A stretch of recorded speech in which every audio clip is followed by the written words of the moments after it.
Hey guys, subscribe for daily content, and if you're shopping for gear, make sure you check out the description for the newest items at some of the very best online retailers. There's also links for some of the items that I personally recommend. Thanks! What's going on YouTube? Metal Complex here, and today I've got another interesting knife review slash knife overview to share with you guys. This is the Guardian Tactical Recon Elite OTF. This was a confusing knife to me. And I'm going to say this right at the beginning. Number one, I will link these guys right down below. Depending on when you're watching it, it may or may not be available. If it's not available, don't worry. Sign up for email notifications. I understand that that doesn't always work, but more of these will become available. And if you're wanting one of these and you don't want to miss out, that's the best way to get your hands on it. I was confused by this because I was like, now wait a sec. There's a Recon, there's the small one, the GTX, right? There's the Recon 35, which is the medium-sized 8-inch version or 7.9-inch version. Then there's the Recon 40, which is the big boy. Then there's the Recon Elite. Is the Elite like bigger and thicker than the 40? What the heck? What's the difference? So I read the specs on it. It seems to be exactly the same. Now that I'm handling it, had a chance to research it, it's basically the same thing as the Recon 40, except we've got some graphics. We definitely do have a more complicated grind, which may be part of the reason why it's more expensive, right?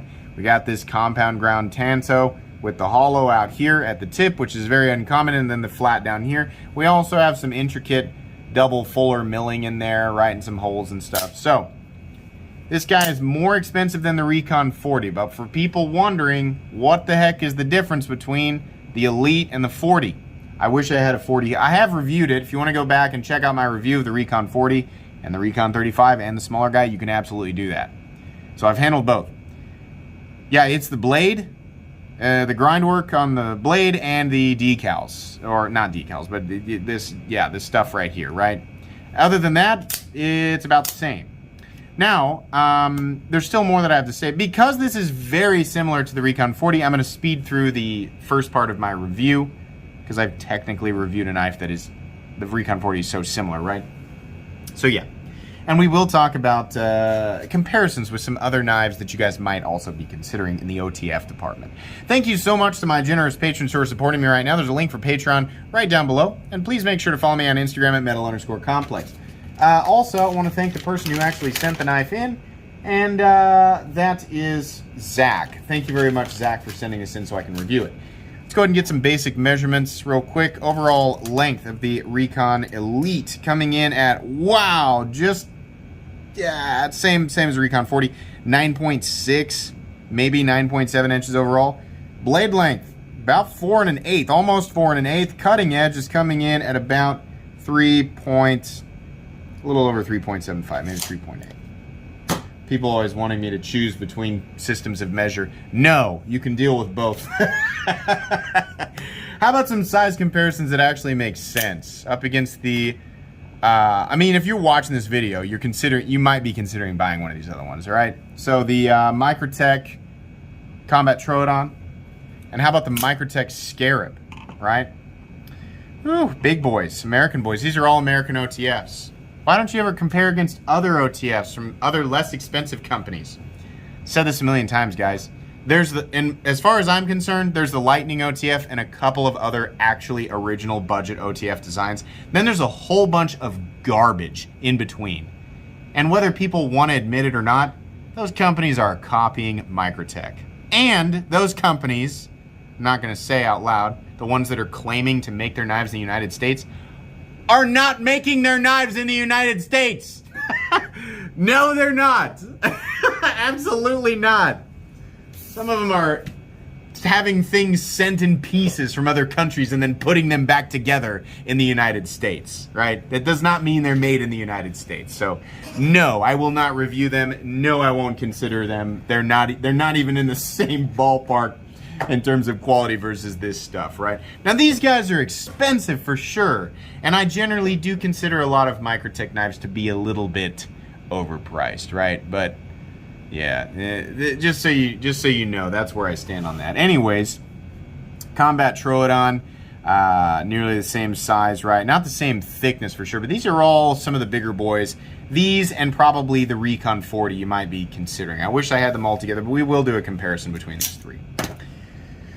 How about up against, let's do two more. The Ontario Rat Model 1 and the Spyderco Para 3. I think that's probably good enough for size comparisons. As you can see, this is a big knife. It's also pretty thick, right?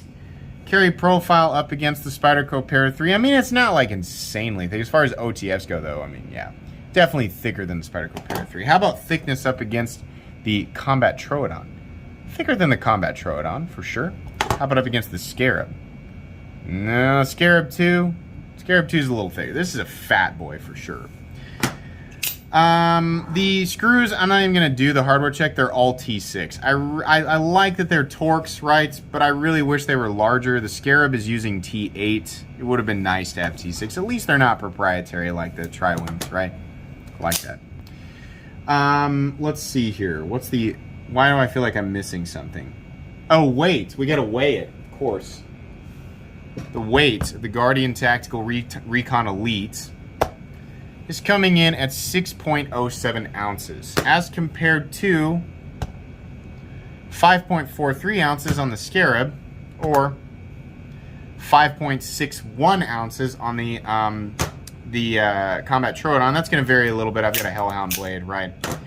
Curiously, this is the heaviest. It's also, I think, slightly varying from the Recon 40, and that's probably because of the blade. So yeah. There's one other thing that I was wanting to do here, and now I can't remember exactly what it is. But anyways, materials here, we have 6061 T6 aluminum as far as I know, or aircraft aluminum, or the appropriate aluminum for a knife, right? We have LMAX for the blade, which is part of the reason why these cost a little bit less than Microtech knives. Microtech likes to use LMAX every now and then, but usually it's M390 or 204P. This guy is, for example, M390, and this guy, even though it's not marked, this is a signature series, it is 204P. So yeah, it's going to cost a little bit less there. What's the price on this guy? Let's go ahead and say it here real quick. This is a $450 knife. The Recon 40, which as far as I can tell is exactly the same thing with a less complicated grind, but still using the same steel and handle materials, is $380, making it a vastly less expensive US option versus Microtech's Combat Troodon coming in at base at around 500 bucks, and the Scarab 2 coming in at $525. So as far as price goes, yeah, the Recon series definitely has a lot of Microtech knives beat, right? Handle profile is great. This is definitely a big, robust, very capable OTF, right? I know everybody's going to want to ask about firing power, so let's go ahead and do that here real quick. This is kind of a review and kind of a comparison between other OTFs, right? None of these, right? If you're under the impression that an OTF should fire through any surface, you've been watching too many movies. They don't do that. The single action ones are a lot more powerful because they have a bigger spring that's constantly under tension, right? But even those will still not fire through a surface. No OTF is actually designed to do that. That's just movie nonsense. That's all that is. So all of these will come off, you know, they'll do that, right? You just pull them out and they're fine. None of this is a simple, just a note card, right? This guy goes about the same. And the Scarab, once again, right? The Scarab definitely has a little bit more firing power than the Combat Troodon, but the Combat Troodon feels great. This guy has a different feeling of action because the switch is riding on that steel plate and there are bearings under the switch. This is absolutely easier to manipulate. The one that's the hardest to manipulate, even though it doesn't have quite as much tension, is this guy because there's not as much surface room to engage that kind of thin and narrow switch. The Scarab 2 has a big old fat switch, so it's actually easier to manipulate, and it fires really hard. These two knives both fire really hard, but I think I'm being thrown off because of how smooth and easy to actuate this one is, so when it reaches the event horizon or the throw point, it seems to fire really hard. I think the Microtech Scarab 2 definitely fires a little tiny bit harder than the Recon Elite and the Recon 40, especially on the snapback in. Holy cow. But this one feels so smooth. Truthfully, the one that feels the best of all three, Honestly, I don't really care. The firing power is just, it needs to be enough to overcome any gunk that gets in there, right? People are like, well, the Scarab can fire underwater. Are you, the vast majority of you, are you diving into the water with your, you know, with your knife like between your teeth, right? Is it like a James Bond scenario where there's like it's like an enemy submarine and you're gonna have to like swim under it and you need your switchblade, right? That's cool. That's, people told me like that's what the lines are for, right? So, I mean, okay. The firing power, honestly, between the Scarab and the Recon Elite is, I'm talking like less than a 10% difference. The quality of the action, though, on this guy is superior. This feels better. This is nice, and it also has a nice, like, metallic. It's not a reverberation. It's just like a, it just, man, this is cool. This switchblade, this ultimate switchblade experience. I thought that I would find that in the Scarab, and I love my Scarab, I do, but after handling both the Recon 40 and the Elite, I'm gonna own one of these. This is sick, right? I just love it. On top of that, very ergonomically comfortable. This is very well thought out. And the firing switch is so nicely knocked down. It's just not a problem. No matter where you're gripping, it's just nice. It's also extremely capable. For anybody who thinks that an OTF is not durable, a crap OTF is not durable, but these guys, these are definitely durable. Super minimal blade play on these, by the way. Why don't I have the Infidel out here? Because I don't consider the Infidel to be an actual competition with these. I'm sorry. If you're an Infidel owner, I'm sure it served you well. It's plenty durable, but when we're talking about overall quality of the knife, right? We're talking about materials and then the fit and finish, all of that considered, quality of action. The Benchmade Infidel is lacking in all departments versus any of these. Even though it is less expensive, I think, what are they? Are they $425, something like that? Yeah, no, I'd say for everybody, it's worth spending a little bit more money and getting one of these, or spending a little bit less and going with the Recon 40. Man, this is like really it's unaggressive. It's because every time I talk about OTFs, I get a wide variety of different common comments from, you know, sometimes from people who have handled this stuff, but largely people who haven't handled it. So I want to be clear, not to come off as a jerk, but because this channel is about steering people in the right direction. I don't want to mislead people. I want people to know what they're buying and whether or not what they're buying is actually worth it, right? So the Infidel's not in here, sorry. Yeah, ergonomic lines on this guy, great. We have, unfortunately, a lanyard hole, totally and completely unnecessary lanyard hole being prioritized over the pocket clip. Why, right? And then we have a little glass breaker on the back. If you're gonna have a glass breaker, I think this is the best way to do it. Little ball bearing, right? It's nothing. It's not pointy or anything like that. It's fine. It'll work. It's not like this or like this.